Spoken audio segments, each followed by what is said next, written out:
සුබ දවසක් ප්‍රාර්ථනා කරනවා සියලු දෙනාටම.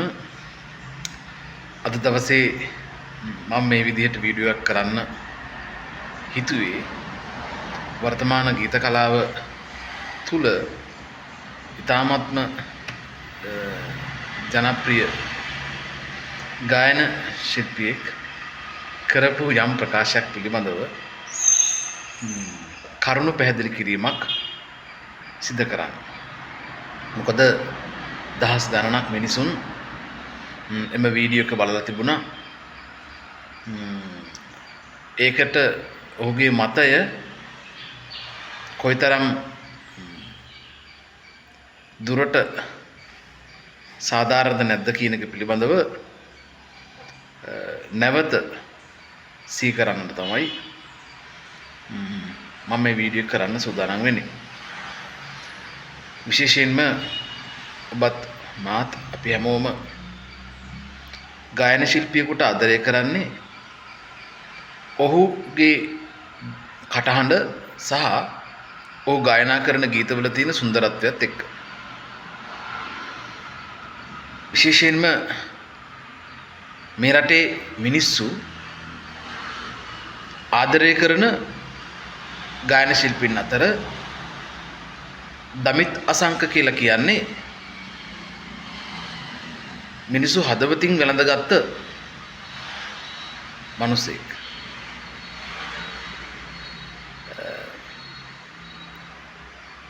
එම පුද්ගලයා නැත්නම් එම ගායන ශිල්පියා Facebook එකට ලයිව් එකක් ඇවිදilla ප්‍රකාශයක් කරනවා මේ සින්දු හිට් වෙන්නේ මේ ගායකයාගේ දක්ෂතාවයෙන් විතරයි. නැත්නම් මේ සංගීතඥයාගේවත් පද රචකයාගේවත් දක්ෂතාවයක් මත නෙවෙයි කියලා.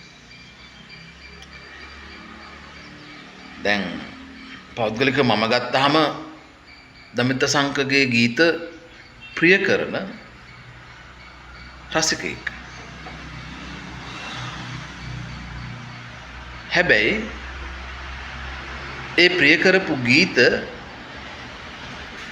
පදගතාර්ථත් එක්ක ඒ අර්ථයට ඇලුම් කරපු මිනිහෙක්. අපි ගත්තාම මායින් ගමේ වීරවරිය කියන ගීතයත් ඒ වගේම බාගට සැලොන්දොරෙන් කියන ගීතයත් ගත්තාම අර්ථ දෙකක්. සංගීතයත් පදගතාර්ථත් එක්ක මිනිස්සු ගීතවලට ඇලුම් කරනවා අසංක. ඒ නිසා මම මේ මූලාරම්භයක් ගත්තේ. ඒක මම මුලින්ම කියන්න ඕන. ඔයාට ආදරය කරන්න මිනිස්සු ඔයාගේ කටහඬට වගේම ඔයා ගායනා කරන ගීතවල තියෙන අර්ථයට ඒ වගේම ඒට දාලා තියෙන තනුවේ මිහිරිතාවයට එහෙම නැතිව දමිත් අසංක කියන පුද්ගල නාමයට මිනිස්සු ආදරය කරන්නේ නැහැ. දමිත් අසංක කියන පුද්ගල නාමයට මිනිස්සු ආදරය කරන්නේ නැහැ. විශේෂයෙන්ම මට කියන්න ඕන කාරණාවක් තියෙනවා. පහුගිය කාලවකවානුව තුල අපි දැක්කා අර්ථ ශූන්‍ය ගීත මේ රටේ ප්‍රචලිත වෙලා ඒක රැල්ලකට යන්න ගියා. හැල්ලක් තිබුණා. අර්ථ ශූන්‍යයි සින්දු 100ක් ගත්තාම එකම මියුසික් එකෙන් සින්දු 100ම සිං කරන්න පුළුවන්. ඒක සුහසක් ගීත පිළිබඳව අවධානයෙන් ඉන්න රසිකයින් දන්නවා. ඒ වගේම ඒ ආපු ගීත කලාව නවම මුහුණුවරකට ගත්ත කෙනෙක් තමයි අත්තිඩී පුඤ්ඤරතන කියන ස්වාමින් වහන්සේ. උන්වහන්සේ රචනා කරපු පිටකවරේ ගීතයත් දුමාරේ ගීතයත් ඊට පස්සේ රචනා කරපු අපේ නැගිටපන් ගීතයත් මිනිස්සු බොහොම ආදරයෙන් ලෙන්ගතුකමින් වැළඳගත්තා. ප්‍රථමයෙන්ම කියන්න ඕන උන්වහන්සේ තිබු Facebook එකේ සටහනක් පිළිබඳව කාලයක් ගියාට පස්සේ තමයි දමිත් අසංක කතා කරන්නේ. මට හිතෙන්නම දමිත්ත සංක කියන ගායන ශිල්පියා ඒ වීඩියෝ එකේ පෝස්ට් එකේ විස්තරය කියනවා. හැබැයි ඒ සින්දුව ලිව්වේ කවුද කියන්නේ එයා දන්නේ නැහැ. එනේ එයා පෝස්ට් එක කියවලා තියෙනවා පෝස්ට් එක දැම්මේ කවුද කියන්නේ දන්නේ නැහැ. විහිළුවක් නේද? කවුරු හරි කියපු දෙයක් අහලා පෝස්ට් මේ තමන් දාන්න එපා මේ මත ඉදිරිපත් කරන්න එපා. මං හිතන්නේ දමිත්ත සංක කියන ගායන ශිල්පියත්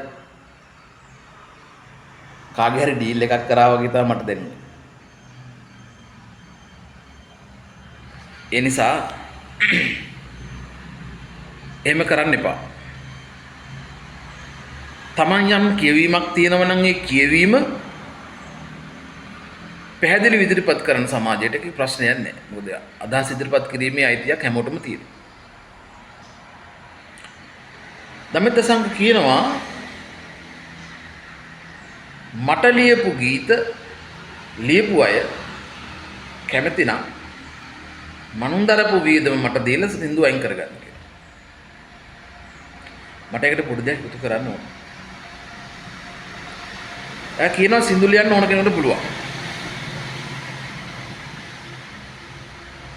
එයා සංගීතයේ අවුරුදු 10ක් ප්‍රවීණ ශිල්පීන් යටතේ ඉගෙනගෙනයි ගායනා කරන්න කියලා කියනවා.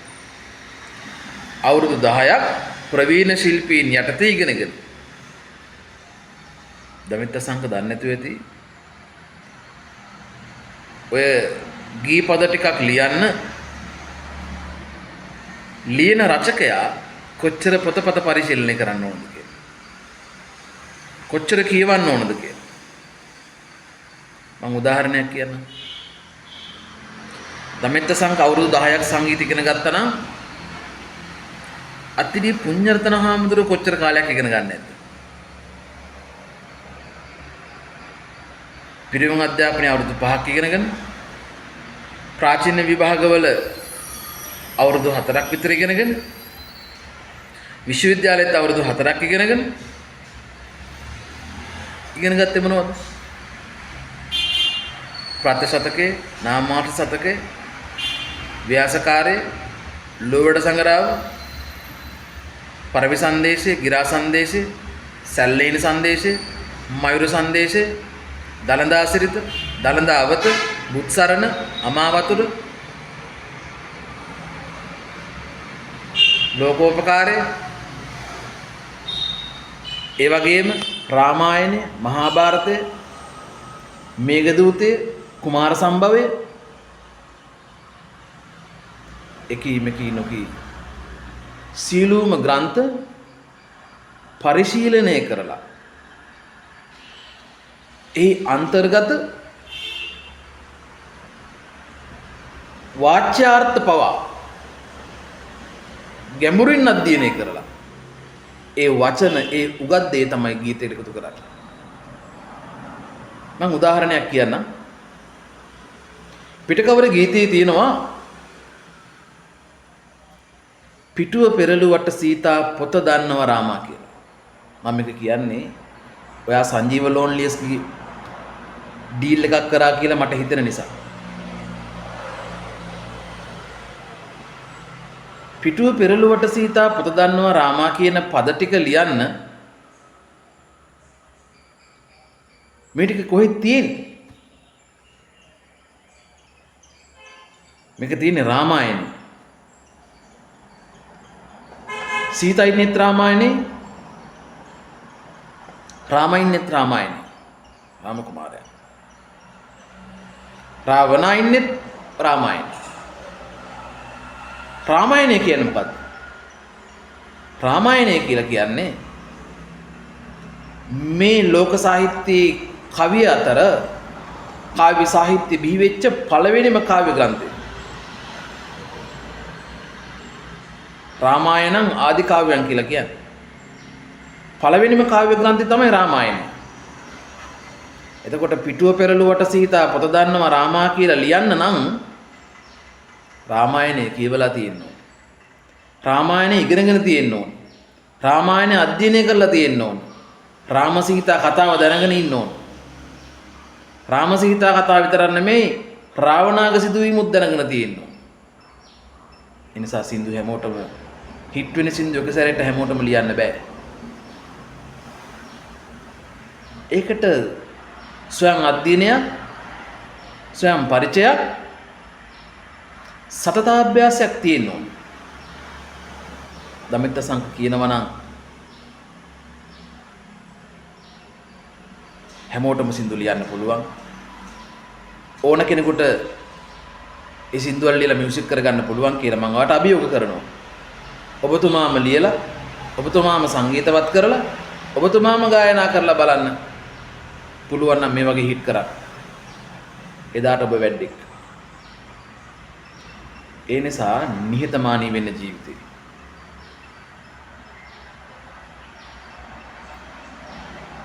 ගීතය පවතින්නේ, ගීතයක් නිර්මාණය වෙන්නේ අපි දන්නවා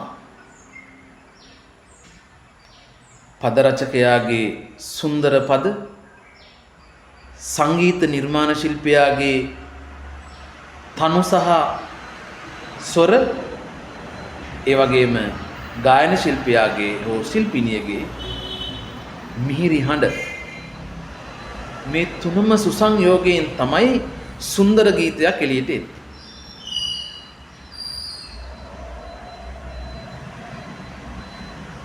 මේක හරියට මේ තුන ගහට පොත්තයි පොත්තට ගහයි වගේ තියෙන එකක්. මේ ක්‍රියාවන් තුනම සිද්ධ කරන්න පුළුවන් ශිල්පියොත් අපේ රටේ ඉන්නේ. සෝමතිලක ජයමහා කියලා කියන්නේ එමනි ශිල්පියෙක්. චාමර රණවක කියලා කියන්නේ එමනි ශිල්පියෙක්. ඒ නිසා ගීතයක් ලියනවා කියන්නේ ලේසි කාර්යයක් නෙමෙයි. ඒක ගායනා කරලා මිනිස්සු අතරේ පවත්වාගෙන යනවා කියන එක ලේසි කාර්යයක් නෙමෙයි. ඒකත් අපි පිළිගන්න ඕන. දමිත සංක කියනවා අපිට ඇඳුම් මාරු කරන්න වෙනවා. කොස්ටියුම්ස් මාරු කරන්න ඕන. ඒ තැනට අදාළ විදිහට අපි වීදම් කරන්න ඕන. ඒක ඉතින් Taman කැමති නම් කරගන්න පුළුවන්. දැන් චාමර වීරසිංහ කියන ගායන ශිල්පියා දමිත සංක සමකාලීනෙක්. චාමර වීරසිංහ කොමුන්නයි වේදිකාවේ සංගීත ගායන ගියා. ඩෙලි මැදලා ටී-ෂර්ට් එක දාලා නැත්තම් කමිස ඇඳලා ගියා. හැබැයි මිනිස්සු ඒ කොස්ටියුම්ස් දිහා බලලා චාමර වීරසිංහ මෙන්නේ නේ. ඔබතුමත් එහෙම තමයි. ඔබතුමාට කොස්ටියුම්ස් වලට මිනිස්සු කරු කරේ නෑ. කොස්ටියුම්ස් වලින් ඔබතුමා මෙන්නේ නෑ. ඔබතුමාම කියනවා බයිසිකලෙන් කෝට් එකක් දාගෙන කඩේට යන්නේ මට ඕන නිසා. ඒක ඔබතුමාට පහසු නිසා කියලා ඔබතුමා කියනවා. පර්ස් එක දාගෙන යන්න ලේසි. කෝට් එකක් දාගෙන ගියා ඒක පහසුයි කියලා. ඒක තමන්ගේ රුචිකත්වයේ මත කරන දෙයක්. ඒකට මේ අනිත් මිනිස්සු පලි නැහැ. පද රචකයව, සංගීතඥයව ඒකට ගාව ගන්න එපා.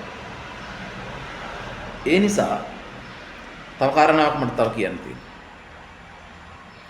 මේ ගීත කලාව තුළ භික්ෂුවගේ කාර්යභාරය අතීතයේ ඉඳලා මිනිස්සු කළා. ඒ ජතිවරයන් වහන්සේලා කළා.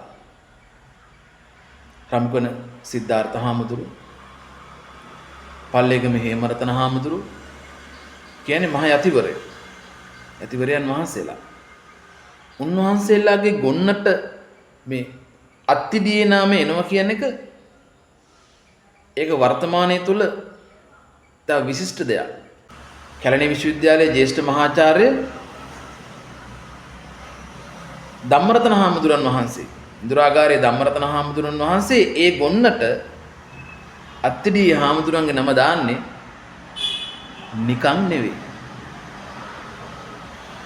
උන්වහන්සේ දැක්කා මේ මහාචාර්යවරේ, ජ්‍යෙෂ්ඨ මහාචාර්යවරේ, උන්වහන්සේ දැක්කා අත්තිඩිය හාමුදුරුවන්ගේ කලාව මොන වගේද කියලා.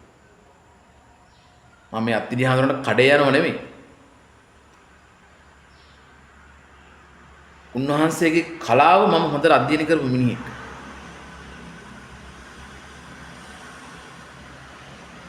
කෝට්ටේ යුගයෙන් පස්සේ සංදේශකාව්‍යකරණය යම් තාක් දුරට වියකිලා ගියා. ඊට පස්සේ නැවත සංදේශකාව්‍යකරණය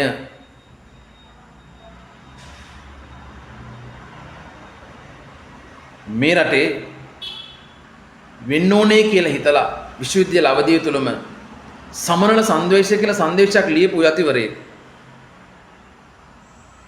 සමනල සංද්වේෂය ලියුවේ පුඤ්ඤරතන හාමුදුරුවෝ. මම ඒ කලා නිර්මාණ කීපයක් මේ කියන්නේ. ඒ වගේම සරච්චන්ද්‍රගෙන් පස්සේ නාට්‍ය කලාවේ නූර්ති නාට්‍ය මද්දලේ ගහලා වේදිකා රඟ දක්වපු නාට්‍ය කලාව නැවතිලා තිබුණේ සිංහබාහුව මනමේලගෙන් පස්සේ. ඊට පස්සේ නැවත එවැනි නාට්‍යයක් නිර්මාණය කරන්නේ පුඤ්ඤරතන හාමුදුරුවෝ. ඩක් හොයලා බලන්න. ඊට පස්සේ ගීත කලාව තුළ කාලයක් මේ ගීත ලියමින් ඇවිදිලා උන්වහන්සේගේ ගීත පළවෙනියෙන්ම ගායනා කළේ උන්වහන්සේගේම සමකාලීනයේ ගායන ලියනගේ ශූරි. ගායන ලියනගේ මගේ සහෘදයා. ඊට පස්සේ ඉන්දික ලියනගේ ගායන ශිල්පියා. හරි. ඒ නිසා ඊට පස්සේ බහුතරයක් ගායන ශිල්පීන් උන්වහන්සේත් එක්ක කලා කටයුතු කරනවා.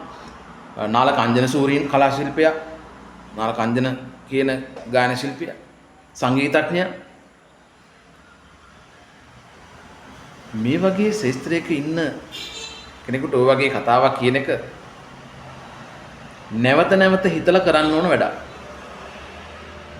ඒ නිසා මම දමෙත්ත සංක කියන කලා ශිල්පියාට මතක් කරනවා, ඔයා ගායනා කරපු හැම ගීතයක්ම හිට් උන්නේ නැහැ. එහෙම හිට් වෙනවා නම් විතරයි ඔයාට කියන්න පුළුවන් මේ කටහඬ නිසා තමයි සින්දු හිට් වෙන්නේ කියලා. මේ රටේ මිනිස්සු ශබ්ද රසයටත් ඇලුම් කළා, අර්ථ රසයටත් ඇලුම් කළා. ශබ්ද රසයට ඇලුම් කරලා නටන මිනිස්සු පිරිසක් ඉන්නවා. ශබ්ද රස ඒ වගේම අර්ථ රසයට ඇලුම් කරලා විඳින මිනිසුන් පිරිසකුත් ඉන්නවා. ඒ නිසා නැගිටින මිනිහෙකුගේ කකුලෙන් අදින්න සූදානම් වෙන්න එපා. නොදන්නා කාරණාවක් පිළිබඳව කාගේවත් ඩීල් එකක් ක්‍රියාත්මක කරන්න හදන්න එපා. මේ පහර ගන්න හදන්න එපා. නැගිටින මිනිහෙක් දිහා දැකලා සතුටු වෙන්න. කලාව තුළ ජීවත් වෙන මිනිසෙක්නේ. ඒ නිසා මට කියන්න ඕන උනේ අත්තිඩිය හාමුදුරුව ගැන විතරක් නෙමෙයි, මේ රටේ සුහසක් ගේයපද රචකයින්, කලා නිර්මාපකයින් එක දවසින් ඔය එහෙමේ ගියාට ගීත ලිව්වේ නැහැ. කලා නිර්මාණ සිද්ධ කරේ නැහැ. ඒගොල්ලෝ කලා නිර්මාණ සිද්ධ කළේ ඒගොල්ලොන් තුල තිබිච්ච හැකියාව සහ සතතාභ්‍යාසය සහ බහුශෘතභාවය හේතු කරගෙන. මට තියෙනවා නම් තව කාරණා ඕන තරම් තියෙනවා. නමුත් කාලේ නැති නිසා නිහතමානී වෙන්න කියලා ආරාධනා කරනවා. අත්තිඩී නාමයේ දැන් ලංකාවේ සන්නාමයක් වෙලා ඉවරයි. මොකද පෞද්ගලිකව මම දන්නවා අපේ රටේ සුප්‍රසිද්ධ කලාකරුවෝ උන්වහන්සේගේ නම්බරේ හොයනවා. මම කතා කරලාත් ඉල්ලගෙන තියෙනවා. උන්වහන්සේ ලව්ව ගීතයක් ලියව ගන්න. ඒ ඇයි? ඒ තරම් විශිෂ්ට ගීත පද රචකයෙක් උන්වහන්සේ. ඒ අයත් කැමැති උන්වහන්සේගේ පද ටිකක් අරගෙන ගීතයක් ලියලා රසිකයින්ට ලබා දෙන්න. ඔයාට පුළුවන් නම් හාමුදුරුවෝ ගීතයක් ලියවගෙන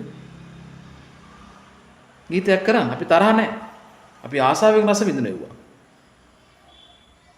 ඒ නිසා මට කියන්න තියෙන්නේ ඔබ රැකගත්ත නාමය රැකගෙන ඔබේ කලා කටයුතු සාර්ථකව කරගෙන මේ කලාකෙතේ